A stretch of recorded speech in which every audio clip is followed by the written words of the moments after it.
داسې عزت دی د دې وینې، داسې عزت دی د دې نفس، داسې عزت دی د دې انسان لکه څنګه چې د مکې عزت دی، د مسجد حرام عزت دی، او د ذوالحجې د میاشتې عزت دی، او د الله نبي فرمایي لکه څنګه عزت چې د دې عرفې د ورځې دی. الله اکبر. نن د مسلمانانو هغه بېحیثۍ ته وګوره. پرون هم دې باندې موږ خبره وکړله چې څومره مظالم هغه په مسلمانانو باندې روان دي. بیا ځکه کافر خو کافر دی، یهودي خو د اسلام دشمن دی، نصرانی خو د اسلام دشمن دی، یو کافر او هندو خو د اسلام دشمن دی چې هغه په مسلمانان باندې ظلمونه کوي. د مسلمان ته به حیران شي چې یو مسلمان د بل مسلمان وینه تویې لګی دی، یو کلمې والا را لګېږي د بل کلمې والا وینه تویې لګی دی، یو وایي الله اکبر په مسلمان ډز کوي، بل وایي الله اکبر په مسلمان باندې ډز کوي. دې مسلمان د کوم ځای نه دا فتوا پیدا کړه چې ځان له د خپل مسلمان رور او د خپل مسلمان خور وینې ځان له حلاله کړې ده. سړی په دې باندې حیران پاتې شي.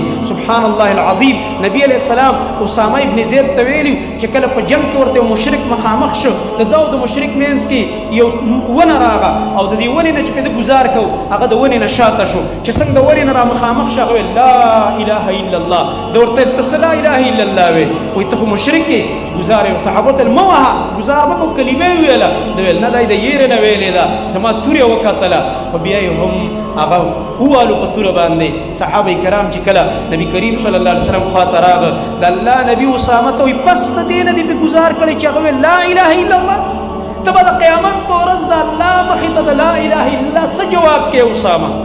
او بار بار به د الله نبي دا ټکې ویلو.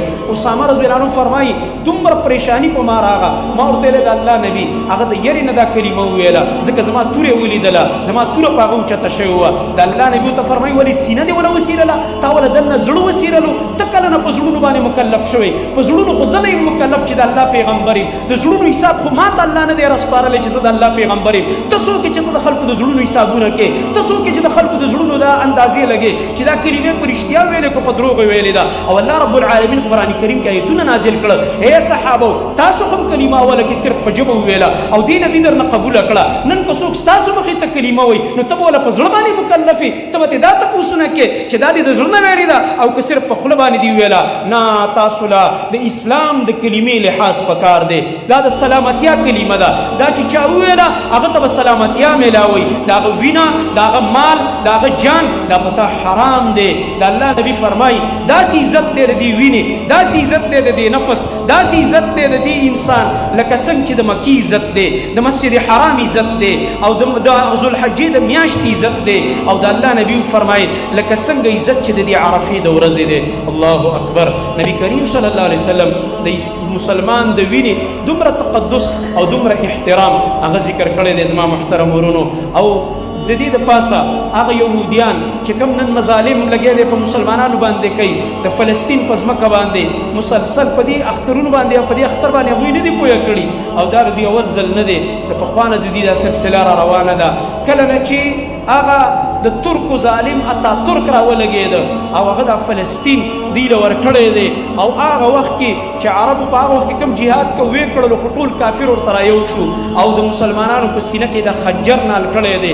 د هغه وخت نه ټول عالم کفر هغه د اسرائیل سره او د دې یهودو سره ولاړ دی.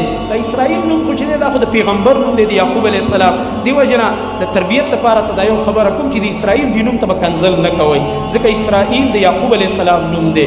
کله چې یهودي عیب وایي یا خیرې کوئ یهودي یادوئ چې الله دې یهود تباه او برباد کړي.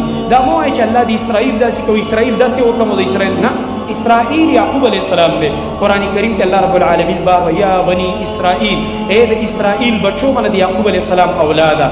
یو خدا اصلاحي خبره نوٹ کړئ.